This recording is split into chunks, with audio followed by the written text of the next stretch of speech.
Bienvenidos a todos a la primera entrevista de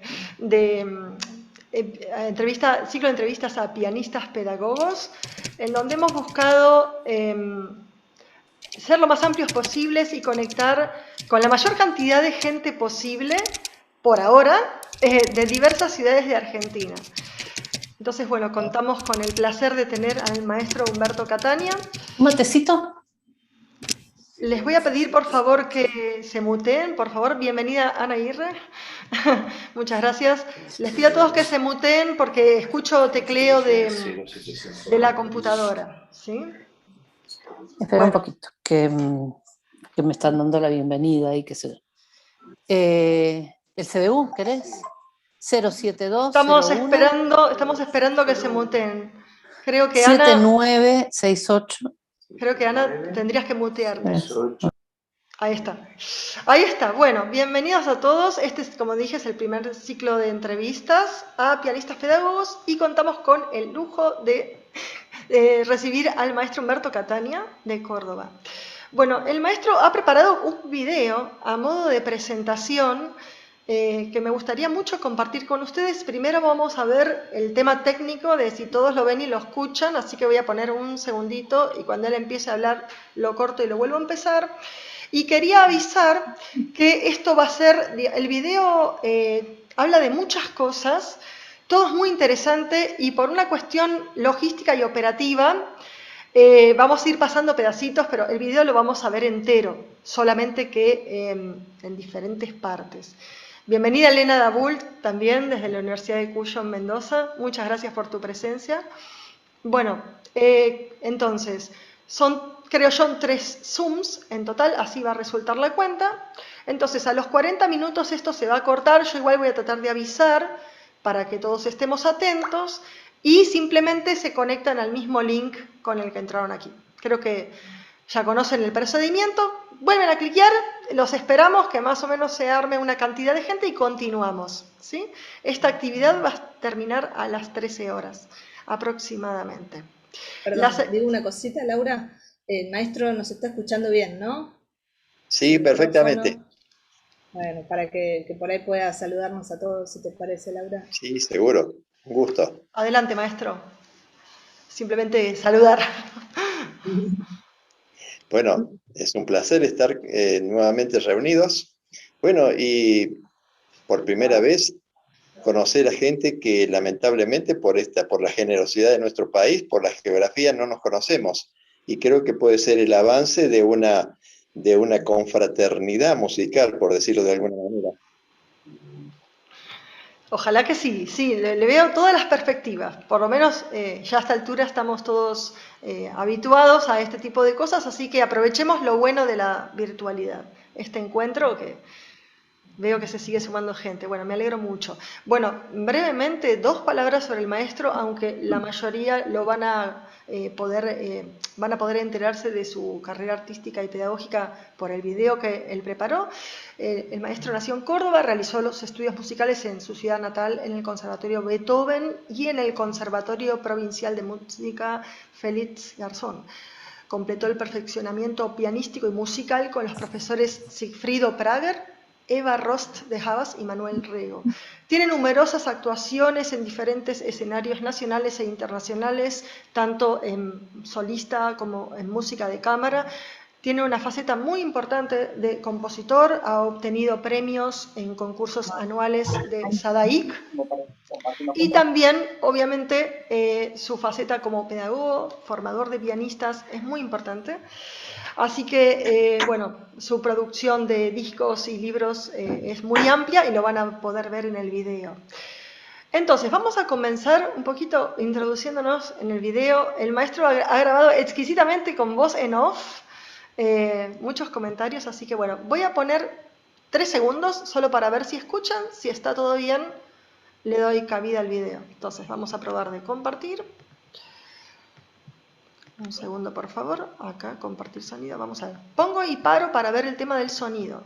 A ver. Es muy grato. ¿Todos escuchan? ¿Ven y escuchan? Ok, si alguien dice no, que lo ponga por favor en el chat y y vemos arreglar la cuestión técnica. Creo que está todo bien. Muy bien, bueno, entonces vamos con el primer minuto del video, en donde hay como un paneo rápido, ¿sí?, por la carrera del maestro. Es muy grato participar de esta iniciativa que permite el acercamiento de nuestra querida actividad a través de la música. Agradezco su atención por unos breves instantes para presentarme, ya que compartiremos desde ahora algunos aspectos de nuestra profesión.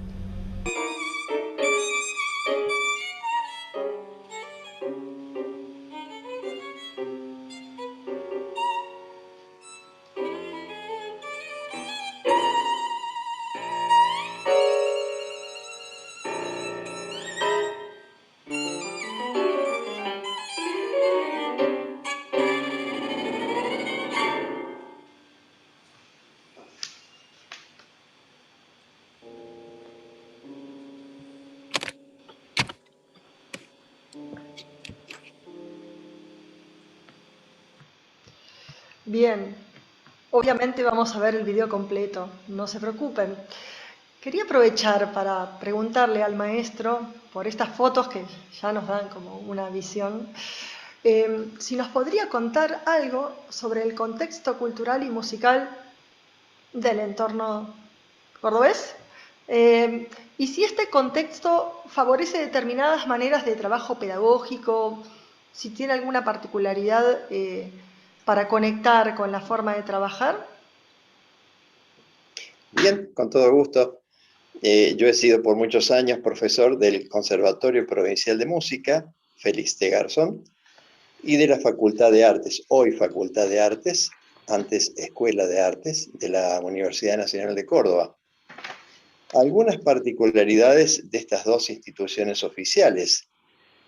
En realidad todo haría pensar de que se corresponde uno con la otra, es decir, que en principio estaría el conservatorio y luego, seguidamente, la Facultad de Arte, pero no es así, son dos instituciones independientes y esto genera, sin duda, algún tipo de problemas, pero es generosa la oferta musical o la oferta pedagógica.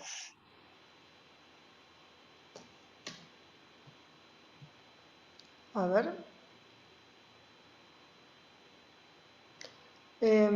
Tenemos una detención en la sesión. Positividad por impedimentos. Al no existir examen de ingreso, lógicamente hay que nivelar de alguna manera los estados de cada alumno. Y en general, así como norma general, es que la parte técnica es la que más se resiente cuando uno tiene que aceptar gente de distinta procedencia.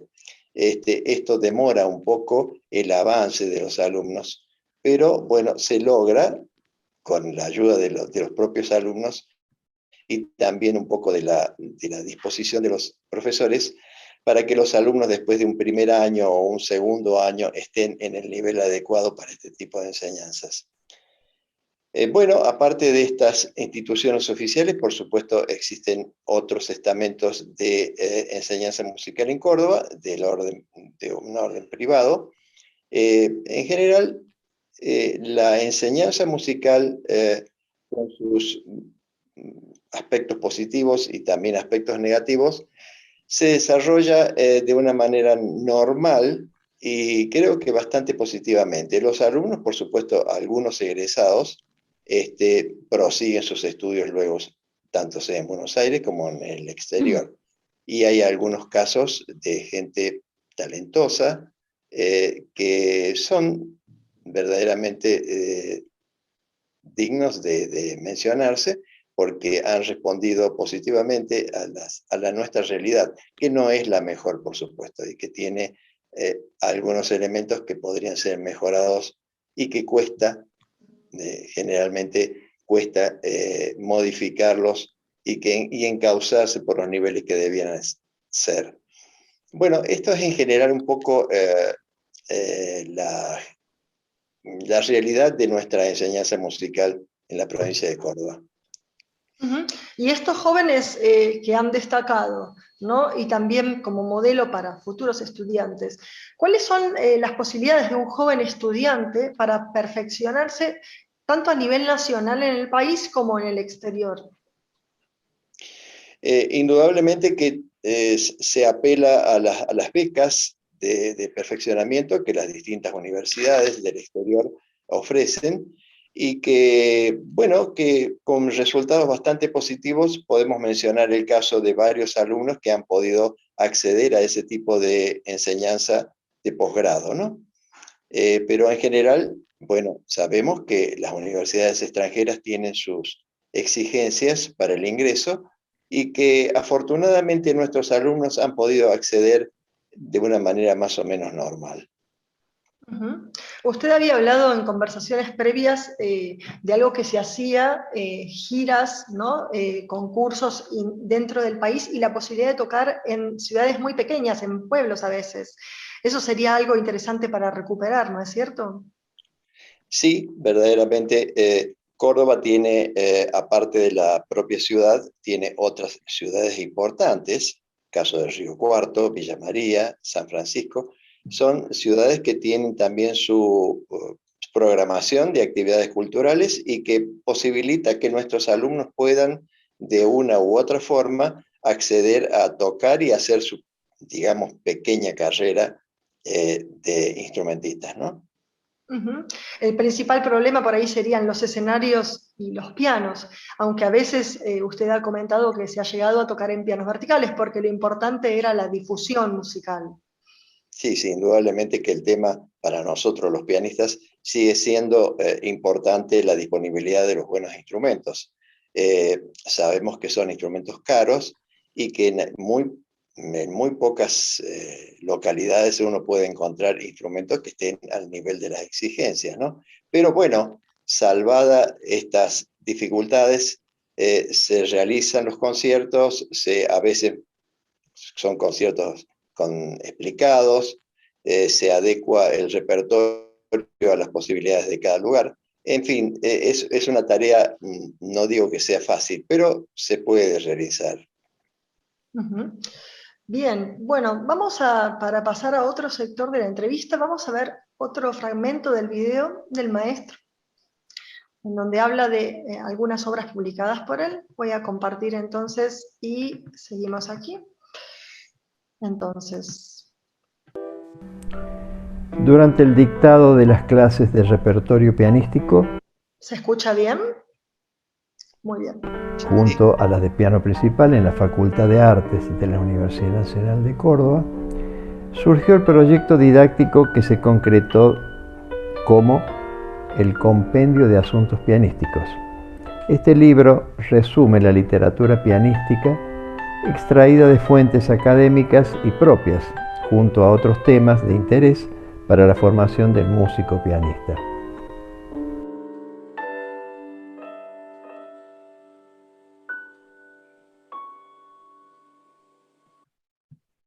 Bueno, eh, por supuesto hay muchas cosas, lo que suena es una obra del maestro, ya vamos a ir a eso. Me interesó esto del compendio de asuntos pianísticos, el nombre compendio haría referencia como a una guía, un resumen, ¿cómo lo pensó, maestro? Sí, en realidad esto fue el resultado casi azaroso, una vez retirado de la docencia. Pensé que todos los apuntes y todas las anotaciones propias de esta materia, el repertorio pianístico tan amplio, merecerían ser documentadas o testimoniadas en un material como este libro, ¿no? En realidad tuve que apelar a otras instancias para poder completar un poco el contenido del libro, pero creo que en general podemos resumirlo como una historia de la literatura pianística, comenzando por supuesto con el clavecinismo, un género al cual soy bastante afecto, y, y llegar a las últimas instancias de la literatura pianística. Creo que es un material útil, por lo menos creo que puede ser bastante positiva su frecuentación.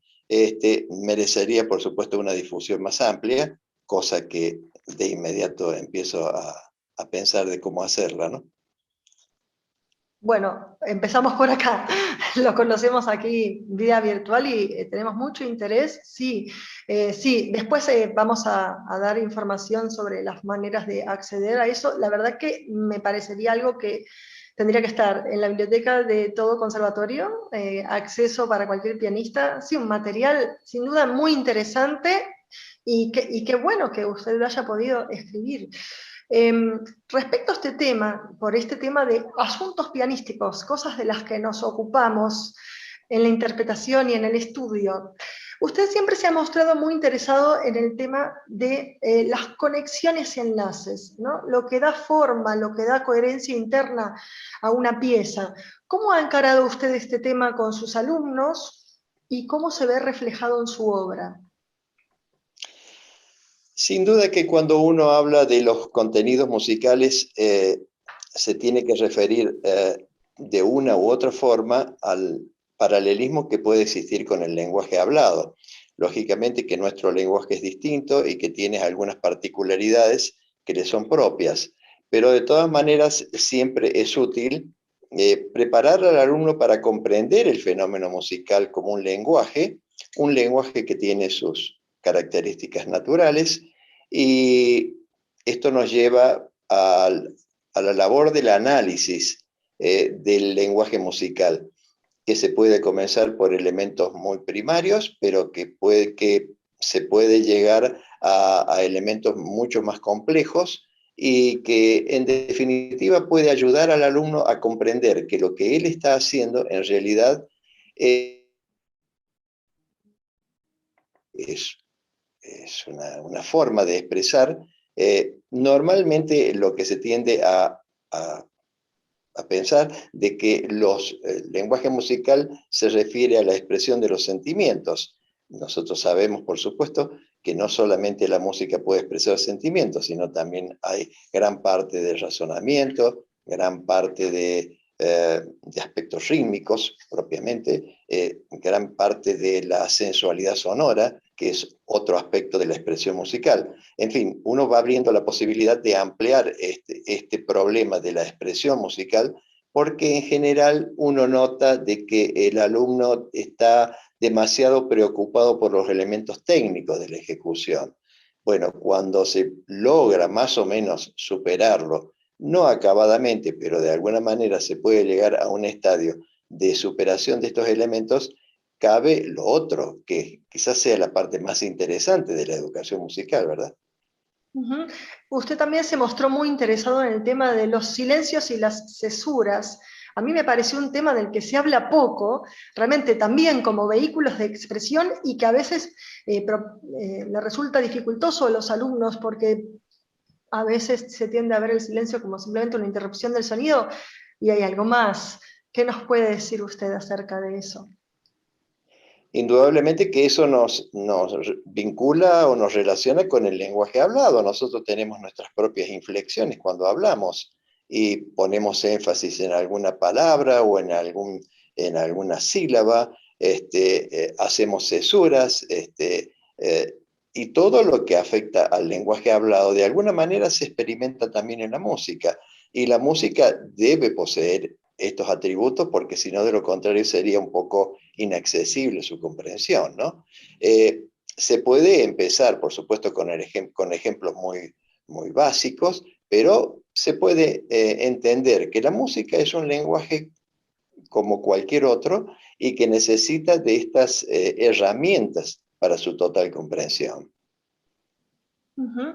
Y, por ejemplo, usted mencionó, bueno, un momento, un estadio donde los alumnos ya manejan con cierto grado de soltura los elementos técnicos, y muchas veces con las obras que ya van adquiriendo una forma, se llega al problema de la memorización y la consolidación del repertorio. ¿Cómo ha tratado usted este tema? El tema de la memoria, y especialmente para los pianistas, es un tema bastante espinoso, por decirlo de alguna manera.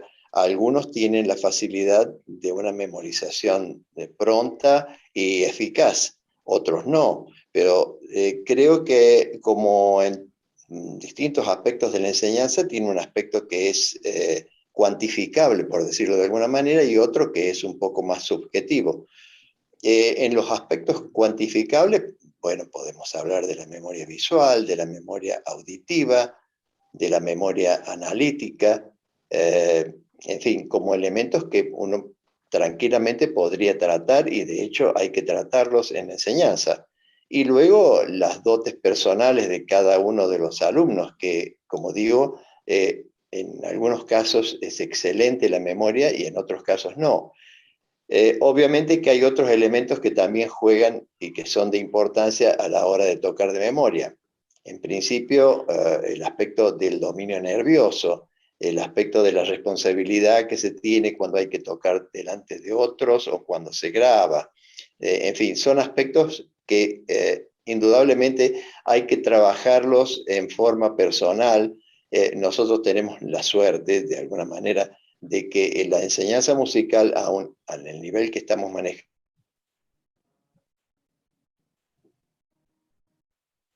es interpersonal. Estar en la psicología de cada uno de los alumnos y saber en qué elementos uno puede enfatizar, qué lenguaje utilizar y verdaderamente desarrollar lo que creo que es fundamental, el gusto por lo que se está haciendo, es decir, la forma en que cada uno tiene que vivenciar el fenómeno del lenguaje musical, ¿no? De un trozo o de una obra completa.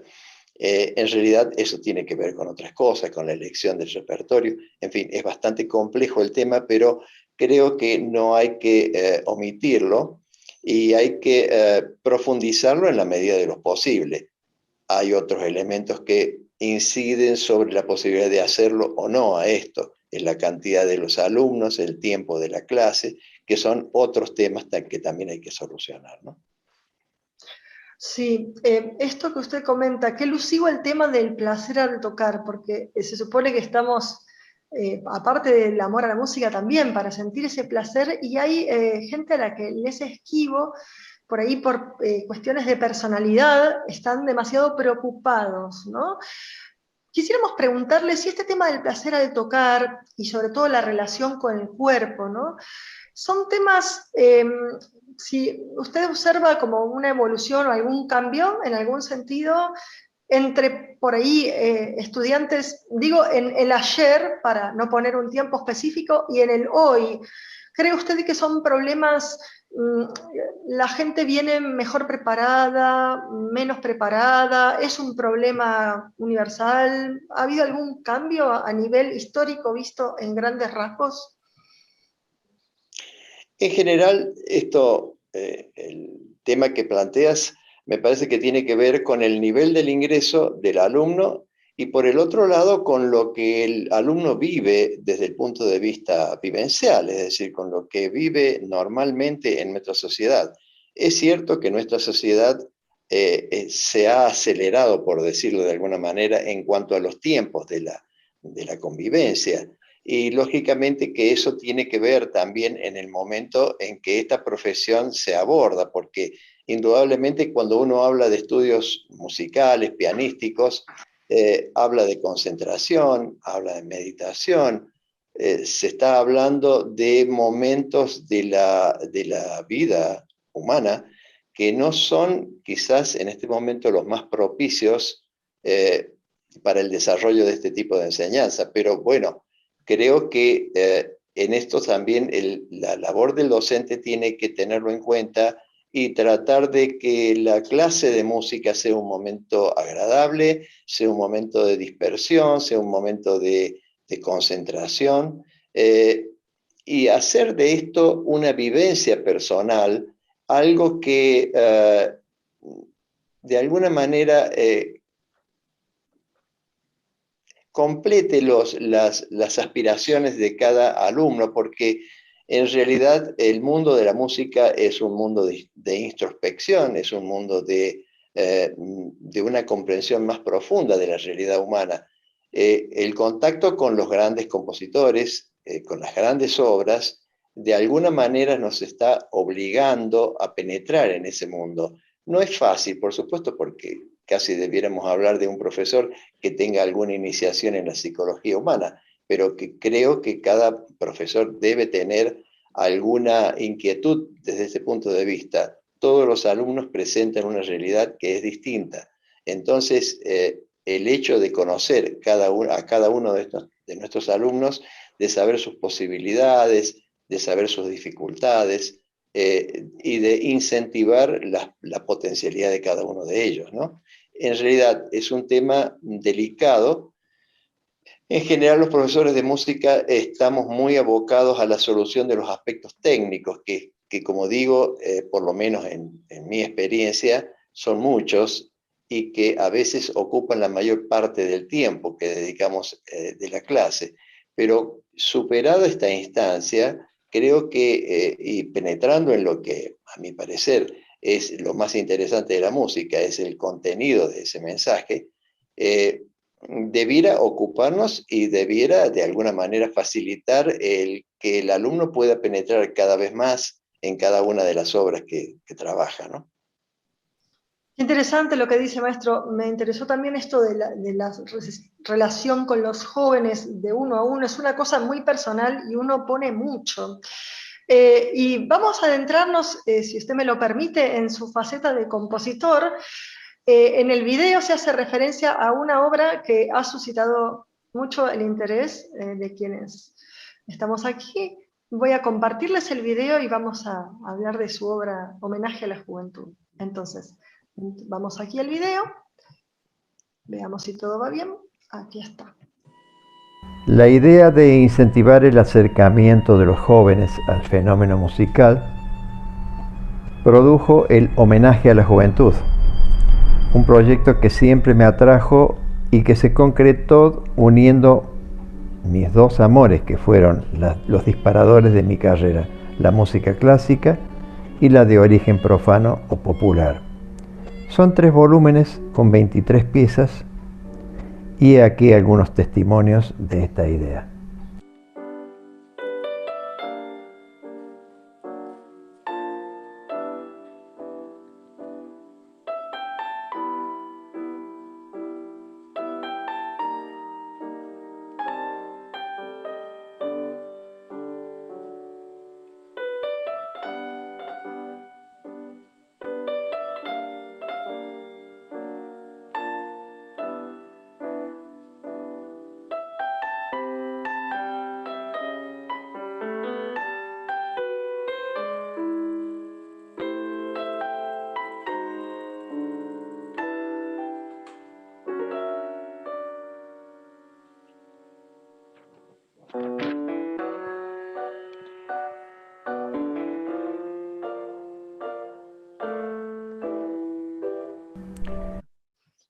Bien, perdón que haya interrumpido. La obra que suena es Había una vez un blues, ¿no es cierto, maestro?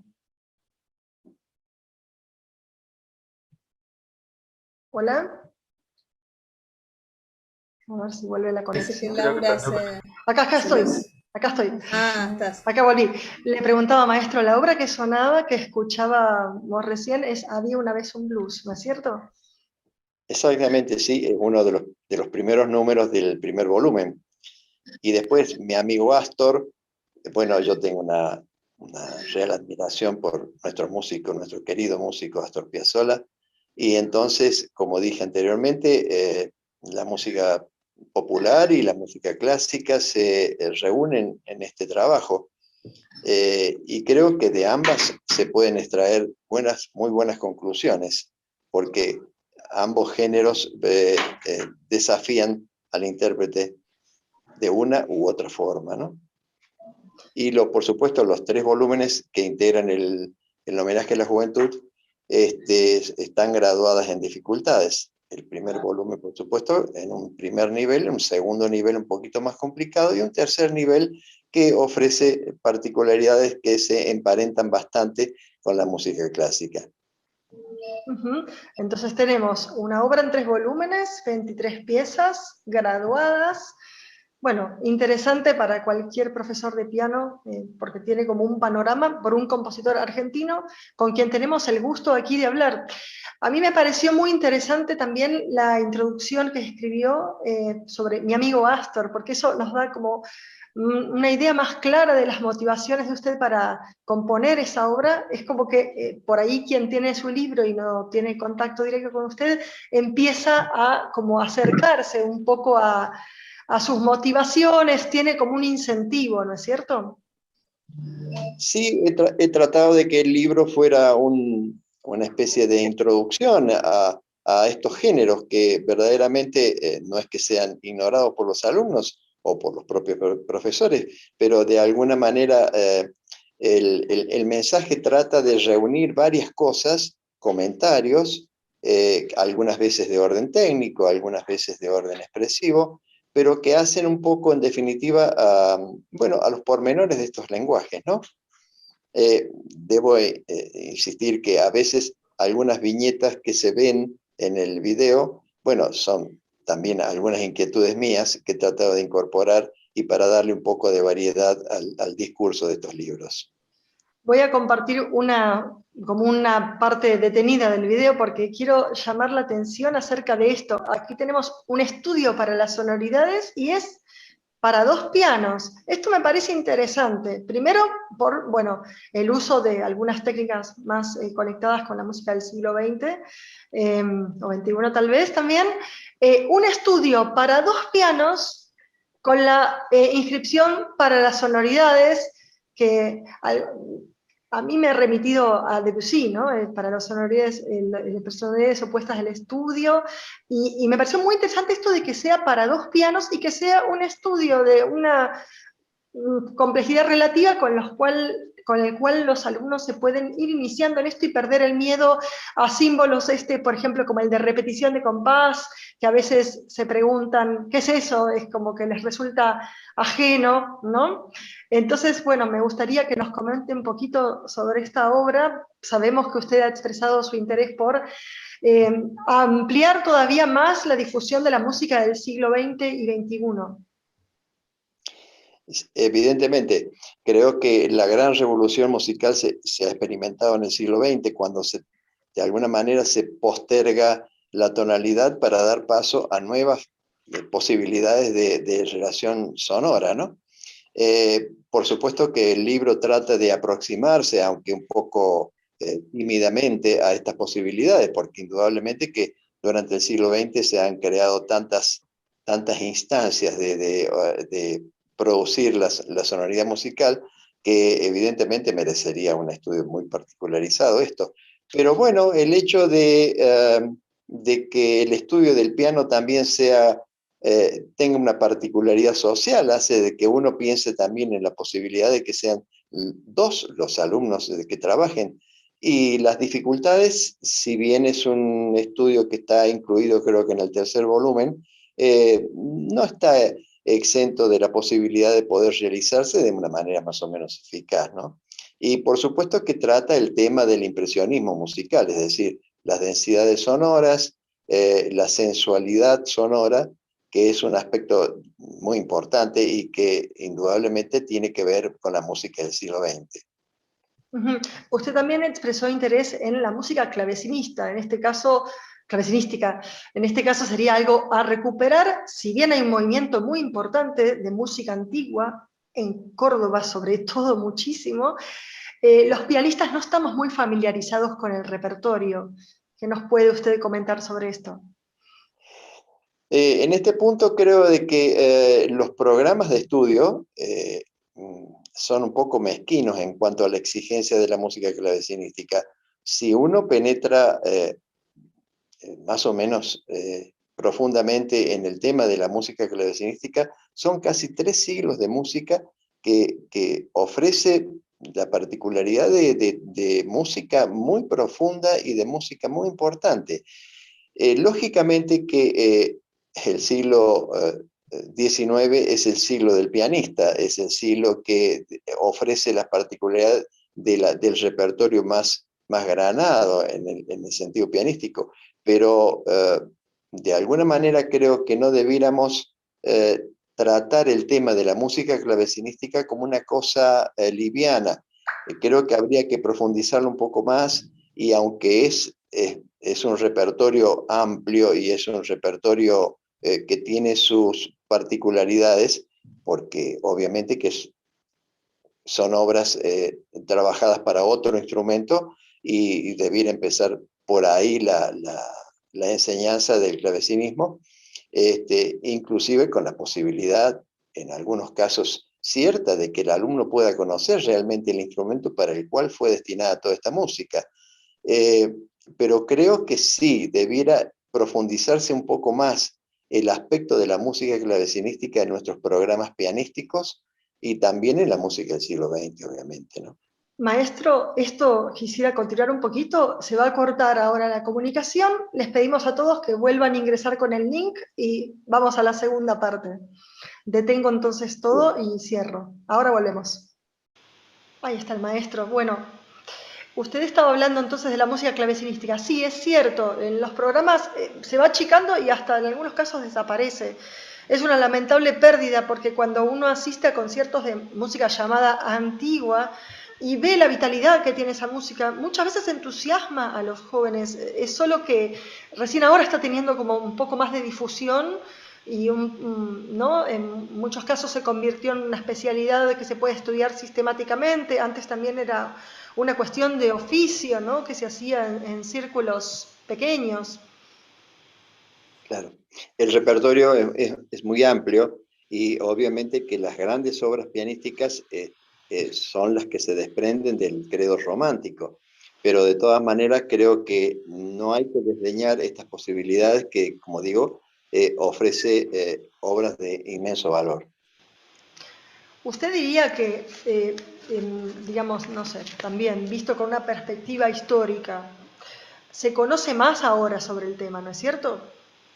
Es indudable, porque en realidad el estudio del clave y de la música antigua ha ganado espacios importantes en los últimos tiempos, y entonces se tiene más conciencia de lo que esto significa, pero todavía no ha llegado a los programas pianísticos, y esto creo que debiera revisarse. Evidentemente que a veces no se alcanza con el tiempo que se dispone, no se alcanza a cubrir el grado de exigencia que demanda un programa pianístico, pero realmente creo que debiera pensarse el tema. Puede que también asuste, como si fuera el background que hay que tener, ¿no? La formación en el tema de la ornamentación requiere de estudio. Al transformarse en una especialidad que se estudia sistemáticamente, se ve que tiene el material para constituir una carrera. Entonces, tal vez por desconocimiento o por sentirse un poco abrumados por la cantidad de cosas que hay que saber, y a veces por ahí con el tema de la ornamentación un poco termina siendo dependiendo del buen gusto, ¿no? O sea, uno lee muchos tratados, los tratados se contradicen y uno termina diciendo, bueno, al final, ¿cómo tiene que sonar esto? Y se trata de una elección personal, tal vez, pero hoy en día contamos con mucho material justamente gracias a Internet y a la virtualidad, entonces hay más acceso y creo que se podría aprovechar esto más. Sí, sí. Creo que da un margen de libertad que no lo da la música del siglo XIX, ¿no? O sea, de que sería perfectamente comprensible el hecho de que se frecuentara esta música, y que brinda la posibilidad de mayor expansión desde el punto de vista de la creatividad del alumno, obviamente orientado por el profesor, ¿no? Esta música es cierto que ofrece algunos aspectos que son muy controvertidos, y que a veces no tienen una única resolución. El que menciona, por ejemplo, el tema de la ornamentación, que obedecía a distintas escuelas en este periodo, pero también el tema del toque. Nosotros tendríamos que tocar pianísticamente música que no ha sido pensada para el instrumento, pero también eso ofrece alguna posibilidad, digamos así, de elección, que habla un poco de la libertad que se puede asumir cuando uno aborda este tipo de repertorios, ¿no? Excelente, maestro. Voy a pasar otro fragmento del video Son unos segundos que haría introducir este tema. Vamos a dar entonces compartir y seguimos a partir de aquí. También tiene que ver con la trayectoria del maestro.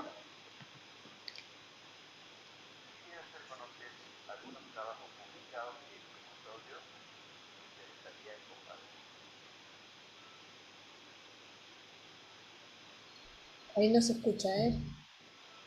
Se ve, pero no se escucha. Ah, ok. A ver, entonces volvamos atrás y vamos a ver este tema del sonido.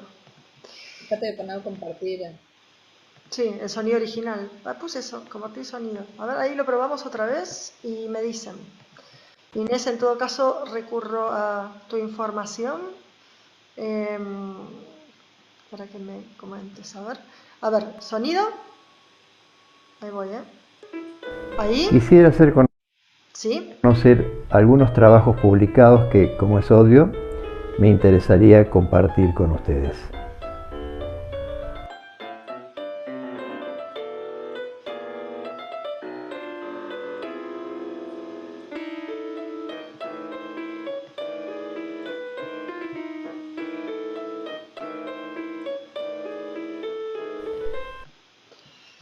Bien, retorno. Maestro, en su faceta de intérprete y de compositor, vemos que ha tenido una actividad muy destacada con el trío Músicas Argentinas.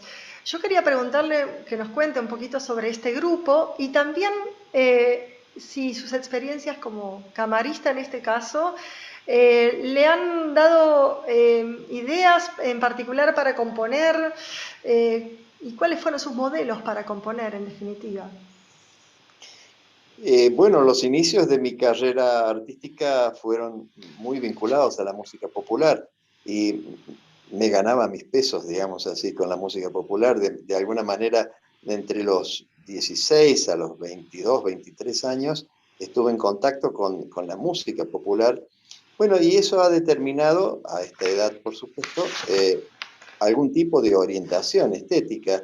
Siempre me ha parecido muy valiosa la música popular bien hecha y bien escrita, de manera de que eso ha permanecido durante el tiempo, y en este trabajo insisto un poco en esta particularidad.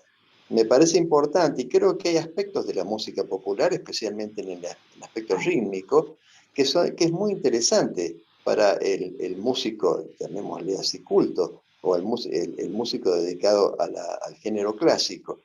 Es por esto entonces de que en este trabajo particularmente, en homenajes a la juventud, insisto un poco en los dos géneros y tratando de incorporar en cada uno de los números algún tipo de dificultad que hacen al desarrollo de nuestros estudios pianísticos, especialmente, ¿no? Y el otro aspecto que también me ha parecido siempre muy particular y al cual me he sentido identificado es el aspecto del impresionismo musical, es decir, la posibilidad de obtener de nuestro instrumento sonoridades que de alguna forma son propias del siglo XX y que han acrecentado o han impulsado, digamos así, y han proyectado a nuestro instrumento hacia otras regiones expresivas, ¿no? Es por esto que la obra a la cual hacían referencia recién, Estudio, y otras obras de este método, pueden ser alusivas a estas dos posibilidades de expresión, ¿no? El aspecto rítmico y el aspecto de la sensualidad sonora, el aspecto de la impresión del sonido pianístico, que generalmente creo que han sido un poco los soportes, digamos, o el correlato de la inspiración de estos temas.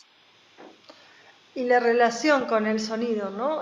A veces se hace como la comparación entre los sentimientos, que usted dijo que no todo el lenguaje musical está basado en eso, sentimientos versus sensualidad, ¿no? Porque la sensualidad sería como la relación personal con el sonido, y una cosa justamente que relacionábamos con lo que hablábamos antes del placer al tocar, sentir el placer y transmitírselo al público. Es complicada esa relación porque el placer lo siente uno primero con el sonido en el estudio. A veces el placer es elusivo, no viene tan rápido.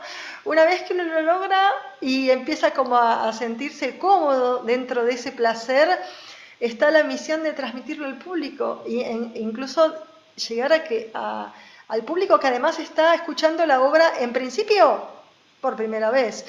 Por supuesto hay gente conocedora que las obras le resultan familiares, pero siempre pensamos en que alguien en el público esté conociendo esa obra por primera vez. Y en esa primera vez ya tenemos que lograr esa conexión, ¿no?, con nuestra audiencia. ¿Qué nos puede contar usted de sus impresiones sobre el tema? Es indudable que en lo que hace a lo que nosotros denominamos la percepción musical, tiene mucho que ver con la frecuencia, con la frecuentación con que uno se contacta con distintas manifestaciones musicales, ¿no? Y ahí también depende mucho de bueno, de la preparación cultural o de alguna manera el interés que cada uno pueda tener por tal o por cual género musical. Lo que uno trata de expresar, en principio, la personalidad, por supuesto, del compositor, pero también un poco tratar de ser amplio en cuanto a los intereses que pueda despertar en la persona que escucha. E indudablemente que hay mensajes que llegan más rápidamente que otros. Y lógicamente que hay que pensar que la frecuencia en la audición de un determinado mensaje es fundamental a la hora de la comprensión acabada de ese lenguaje, ¿no? Y hay cosas que se pueden más o menos asimilar prontamente y hay otras que merecerían repeticiones y por supuesto la voluntad de hacerlo por parte de quien escucha. Sí, hay un dicho, como una frase un poco así, lugar común, que dice que no se ama lo que no se conoce, ¿no es cierto? Sí, Así que, sí, acuerdo, totalmente. acuerdo. Bien, usted también habló en unas conversaciones con nosotros de los ataques sonoros. Leí que en el grupo de música antigua El Giardino Armónico, su director Antonini tenía una relación, es un ensamble relativamente pequeño, y tenía una relación tan cercana con sus músicos, tan habitual de ensayar, que tenían maneras de transmitir un tipo de ataque con una géstica como si fueran gestos en el juego del truco en las cartas, y que practicaban hasta tener incluso 25 ataques diferentes de un comienzo de frase o de lo que fuera, ¿no? O sea, tenían el manejo de 25 maneras de atacar. ¿Cómo le piensa usted, cómo considera usted que podría acrecentarse la riqueza de ese tema, ¿no?, en el trabajo pedagógico con los alumnos? ¿Cómo se los puede sensibilizar al respecto? Yo pienso, y es una opinión muy personal, que los elementos que unen a la música clavecinística con los elementos que unen a la música del siglo XX son bastante interesantes de investigar, porque si hay algo que distingue a la música de nuestro siglo, o del siglo anterior, casualmente son las distintas posibilidades de producir el sonido, que hay sobrados ejemplos de todo esto, y que si estas inquietudes se trasladan a la música clavecinística, es mucho lo que se puede lograr y es mucho lo que se puede aportar desde el punto de vista del resultado sonoro, ¿no? Entonces, creo que estas experiencias de los ataques, que es fundamental en la música del siglo XX, se puede trasladar perfectamente a la música clavecinística. Obviamente, por supuesto, siempre pensando de que el piano es un instrumento que ofrece mayores posibilidades que las que ofrece el clave desde un punto de vista de los ataques, ¿no?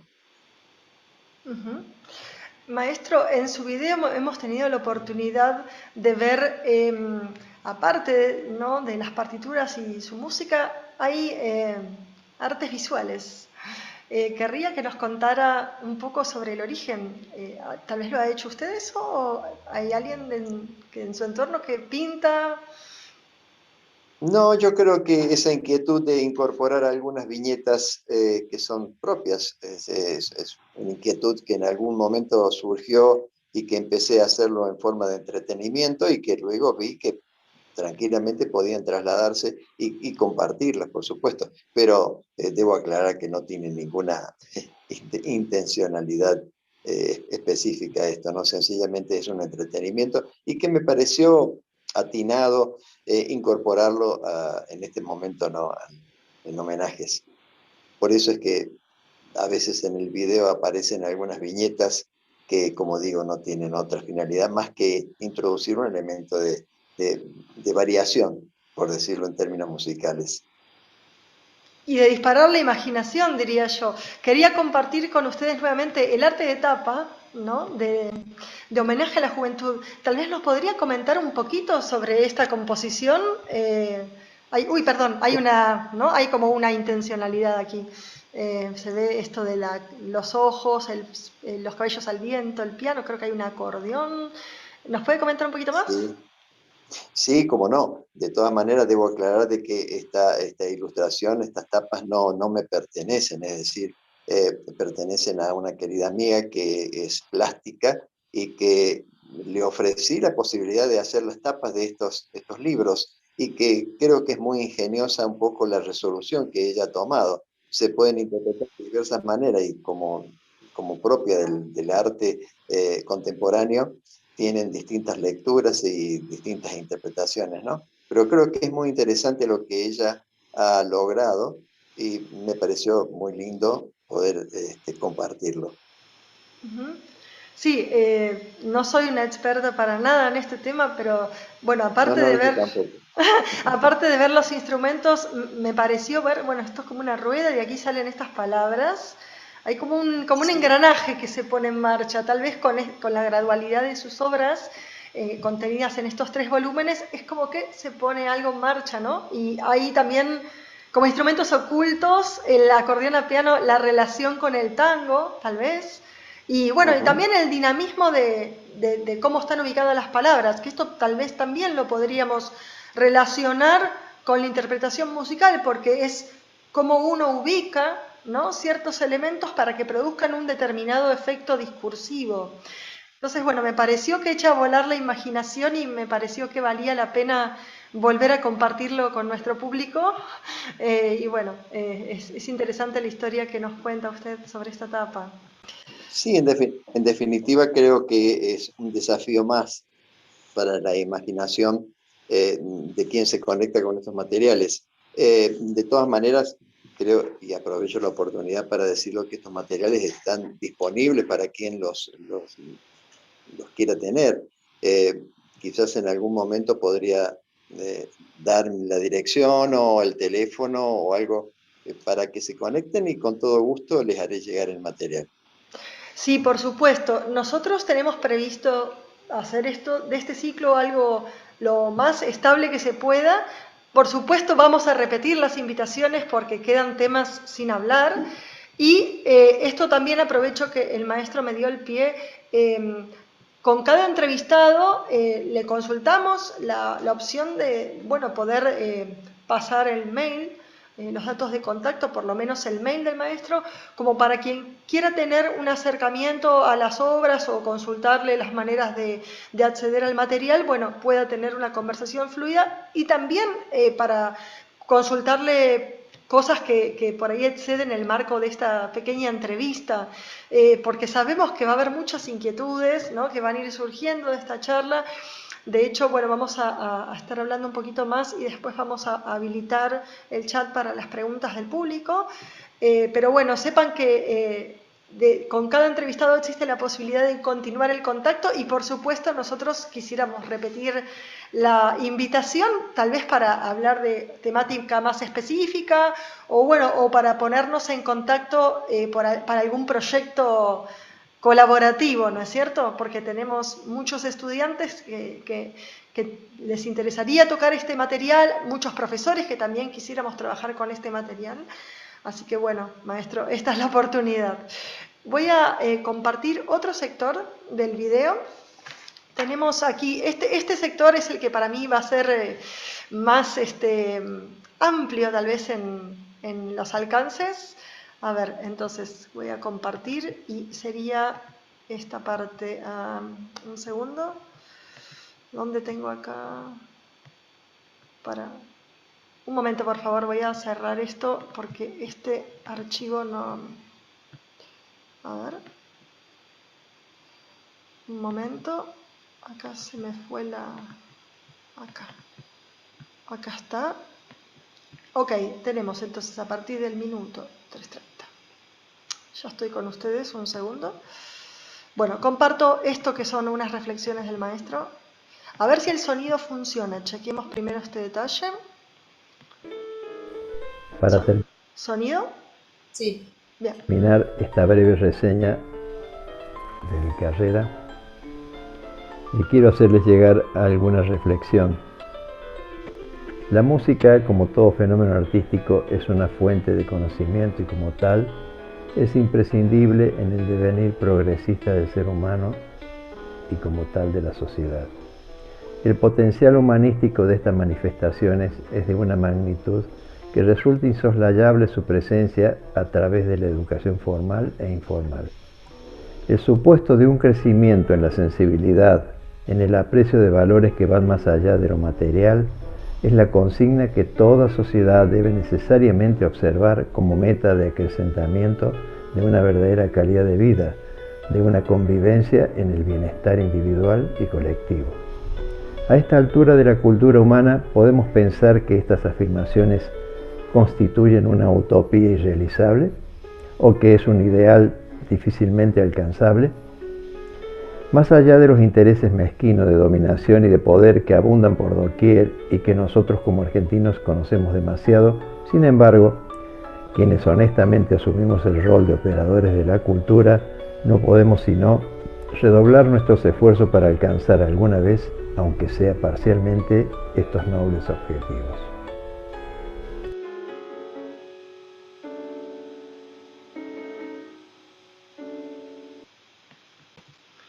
Bueno, maestro, nos ha dejado anonadados. Ahí estás. Laura, se nos había cortado.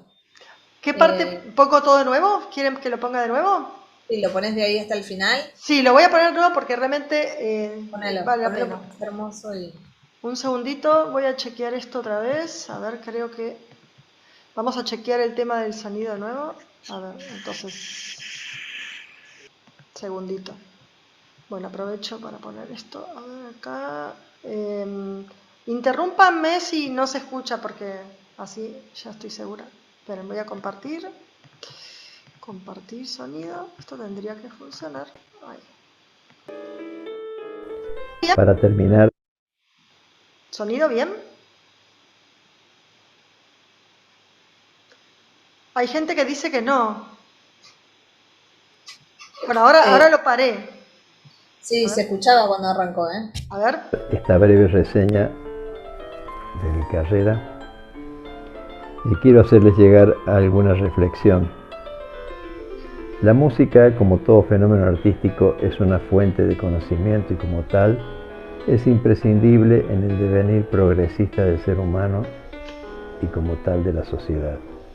El potencial humanístico de estas manifestaciones es de una magnitud que resulta insoslayable su presencia a través de la educación formal e informal. El supuesto de un crecimiento en la sensibilidad, en el aprecio de valores que van más allá de lo material, es la consigna que toda sociedad debe necesariamente observar como meta de acrecentamiento de una verdadera calidad de vida, de una convivencia en el bienestar individual y colectivo. A esta altura de la cultura humana podemos pensar que estas afirmaciones constituyen una utopía irrealizable o que es un ideal difícilmente alcanzable. Más allá de los intereses mezquinos de dominación y de poder que abundan por doquier y que nosotros como argentinos conocemos demasiado, sin embargo, quienes honestamente asumimos el rol de operadores de la cultura, no podemos sino redoblar nuestros esfuerzos para alcanzar alguna vez, aunque sea parcialmente, estos nobles objetivos.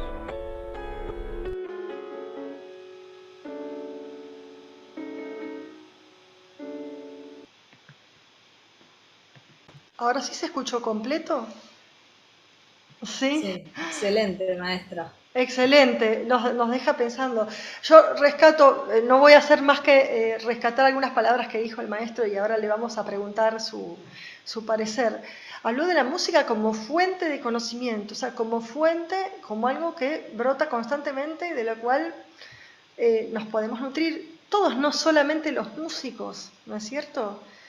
habló también del potencial humanístico. Y acá me pareció interesante esta distinción o esta suma, ¿no? No solo en la educación formal, sino también en la informal, que es uno de la educación informal es algo que ha crecido en los últimos tiempos y en la cual se han obtenido muy buenos resultados y se la toma en cuenta hoy en día. También la música como contribución al acrecentamiento de la calidad de vida, la convivencia colectiva y el bienestar, ¿no? Individual y colectivo. Y nuestro rol como operadores de la cultura. Maestro, ¿quisiera elaborar, por favor, sobre alguna de estas cosas? ¿Qué motivó su pensar? Siempre la preocupación de que la música no se agota en sí misma, sino que forma parte de la vida de la gente. Me parece que eso es obvio y está presente en todo momento en la vida de las personas. Y que creo, por otra parte, que los mensajes humanísticos ennoblecen, establecen ciertos principios de comportamiento que son favorables a una vida más plena, más completa, a un aprecio más significativo de lo que significa el vivir. Lamentablemente las urgencias,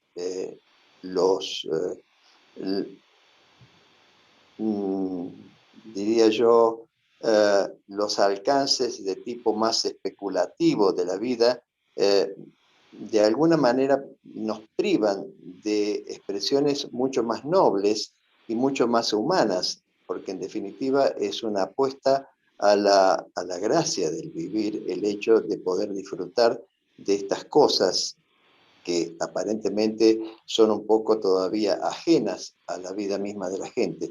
Pero bueno, todos esos aspectos que hacen a la integralidad del ser humano creo que debieran ser puestas en valor y ser más frecuentes en las proyecciones de la vida colectiva. Creo que en definitiva esto es un anhelo, es un propósito, es una necesidad que tenemos, especialmente los artistas, de que el mensaje del arte sea un poco más universal, sea un poco más fácil de conseguir y que la gente aprenda a conocer de que en realidad es una expresión más del ser humano y que merecería ser considerada y tenida más presente a la hora de organizar la vida misma, ¿no? Muchas gracias por sus palabras. Bueno, en lo que es la entrevista formal hemos un poco terminado. Lo que vamos a hacer ahora es habilitar las preguntas del público en el chat y vamos a ir ordenándolas. Entonces les voy a pedir por favor a Teresa e Inés que me ayuden a organizar las preguntas y por ahí me marquen cómo es el orden, ¿no? Y vamos a ir compartiéndolas con el maestro. El vínculo se va a cortar en 10 minutos, pero podemos hacer una vez más por si han quedado dudas, que calculo que sí, e inquietudes e observaciones. Bueno, adelante. ¿Quién quisiera comenzar? Si alguien quiere levantar la mano y por ahí le podemos ceder la palabra, me parece que por ahí podría funcionar. Sí, creo que veo a todo el mundo en la pantalla, pero en caso de que alguien levante y yo no vea, me avisan. Bueno, adelante. ¿Quién quiere poner un signito para levantar la mano para hablar? Yo primero quiero decir una cosita, maestro. Me parecieron bellísimas sus palabras, sus reflexiones, el video. No sé si será posible poder compartirlo por el chat, Laura, para que después la gente lo pueda volver a ver y ver entero. Que me parece que sería muy lindo, así cada uno se puede llevar eso como recuerdo, esas palabras tan valiosas y esos mensajes tan hermosos que hacen tanta falta hoy.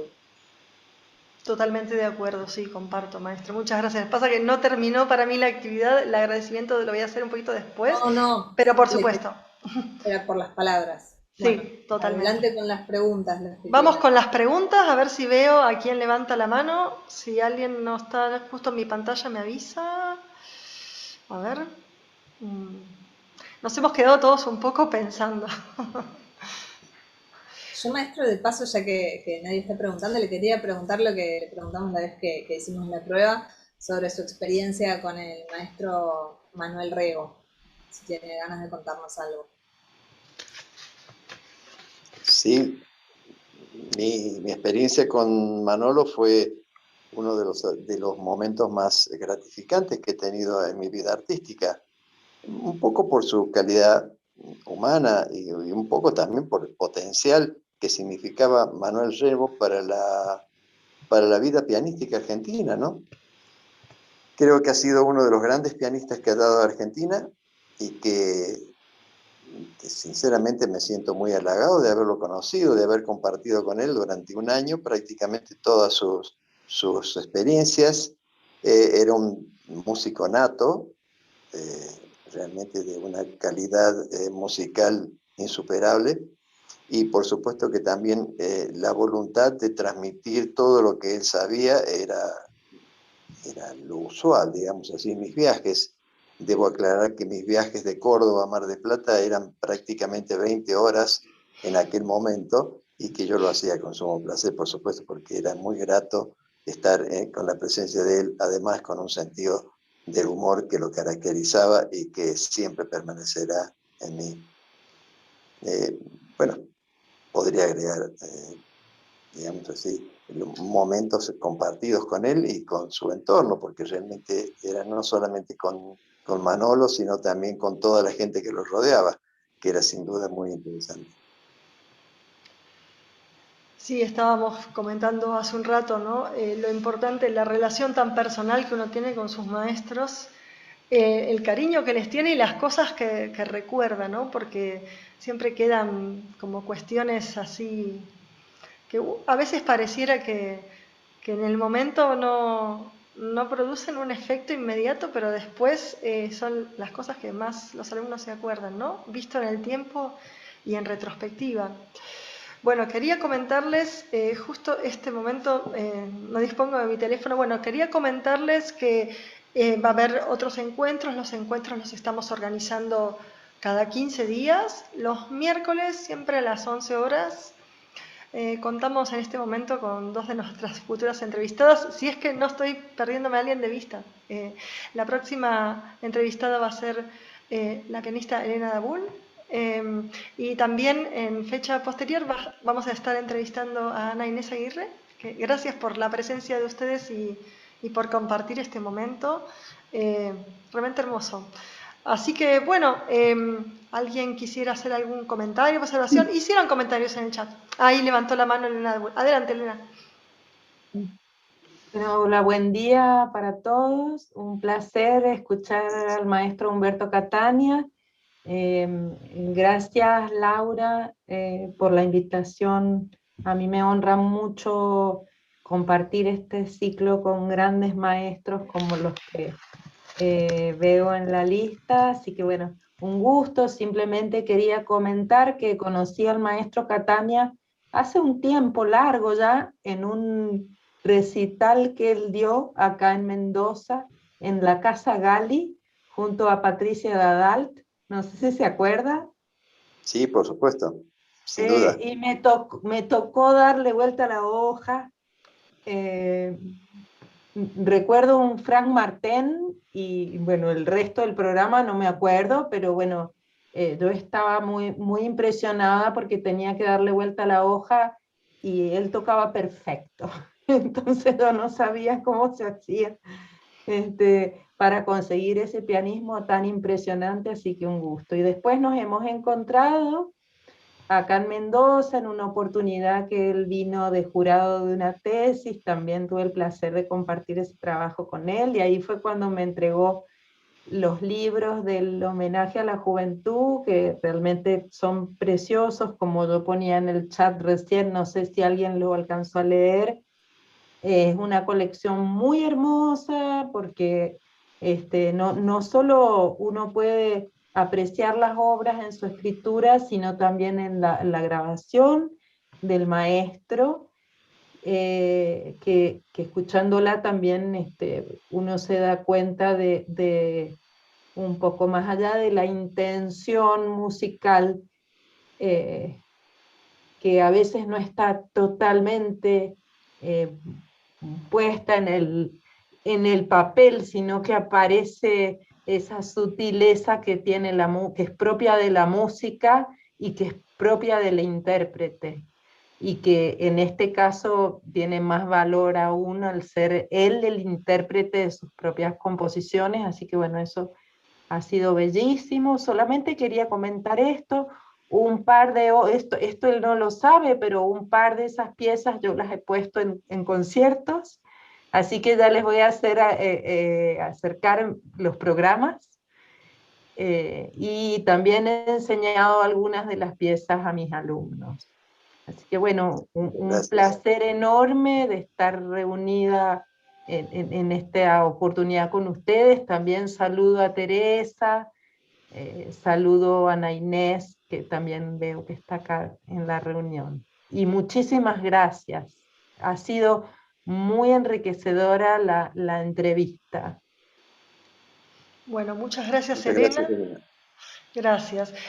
¿Alguien más quisiera comentar algo? Laura, yo no sé si nos queda tiempo, pero bueno, en la charla que tuvimos el otro día con el maestro para preparar esta entrevista, mencionó que en esos viajes tan largos y frecuentes y durante tantos años, había reunido un anecdotario interesante. No sé si tendrá ganas de contar alguna de esas anécdotas, porque a mí me dejó con muchísima curiosidad. No sé si se refiere a los viajes a Mar del Plata o en general. Ah, no sé a qué anécdota se refería usted. Ah, las anécdotas un poco de los momentos compartidos con Manolo, realmente que eran, por decirlo de alguna manera, únicos. Eh, un gracejo en su lenguaje, en su forma de decir las cosas, que realmente era un placer estar al lado de él, ¿no? Pero anécdotas en particular, bueno, no recuerdo en este momento alguna que pudiera referir, pero bueno. Humberto, después de esas 20 horas de viaje, ¿cuántos días permanecían en Mar del Plata?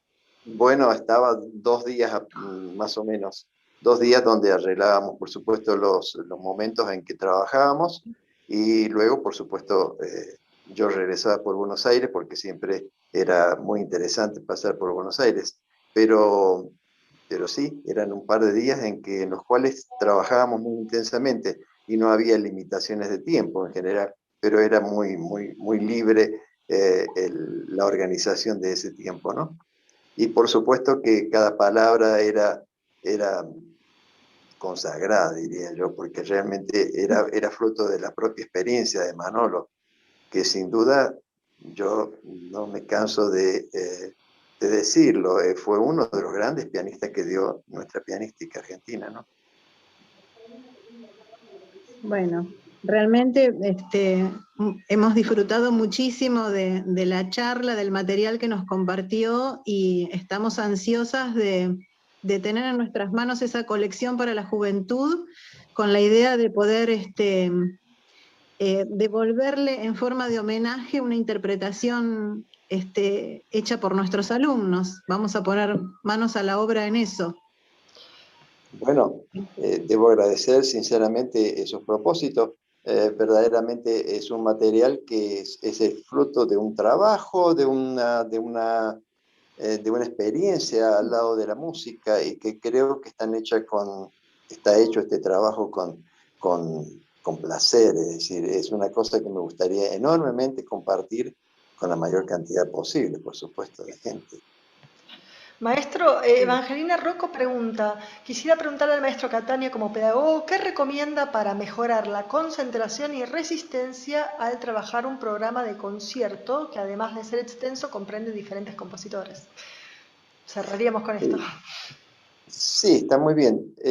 Creo que es muy importante la pregunta, y que creo que hace a la cultura general con que el pianista vive su profesión. En realidad, creo que es difícil, quizás sean los tiempos más difíciles, porque por mi edad recuerdo otros tiempos en que era más fácil ese tipo de concentración y de estado casi religioso de vida con respecto a la música. Hoy las urgencias de la vida llevan a que uno tenga que estar permanentemente urgido por la realidad.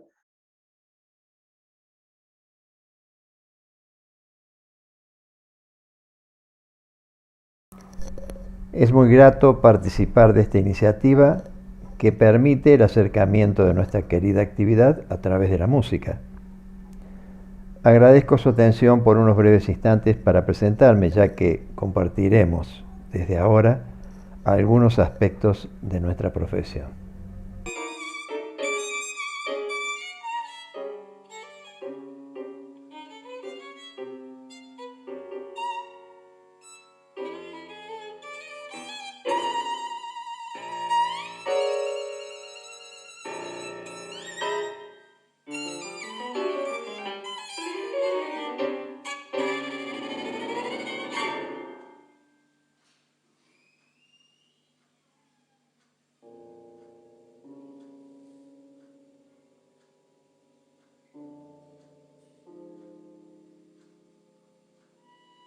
La idea de incentivar el acercamiento de los jóvenes al fenómeno musical produjo el Homenaje a la Juventud, un proyecto que siempre me atrajo y que se concretó uniendo mis dos amores, que fueron los disparadores de mi carrera, la música clásica y la de origen profano o popular. Son 3 volúmenes con 23 piezas, y he aquí algunos testimonios de esta idea.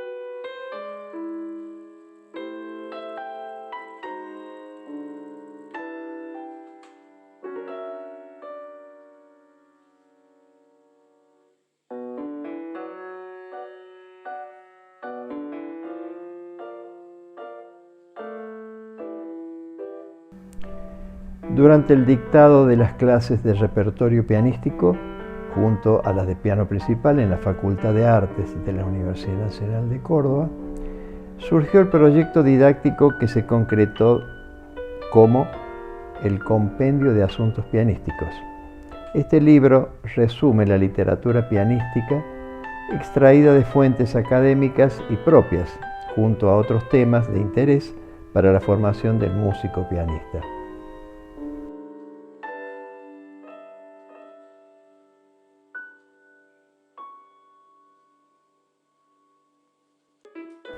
Quisiera hacer conocer algunos trabajos publicados que, como es obvio, me interesaría compartir con ustedes.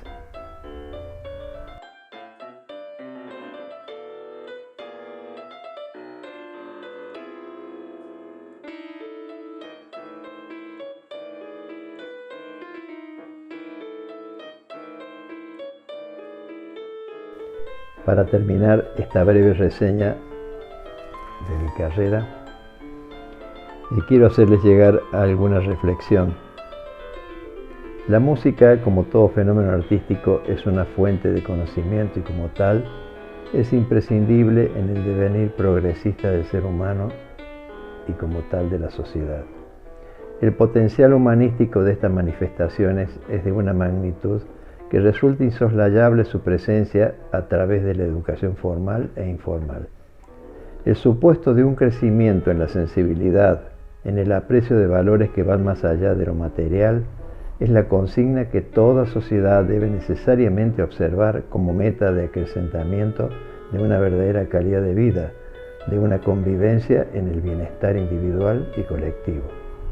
A esta altura de la cultura humana podemos pensar que estas afirmaciones constituyen una utopía irrealizable o que es un ideal difícilmente alcanzable.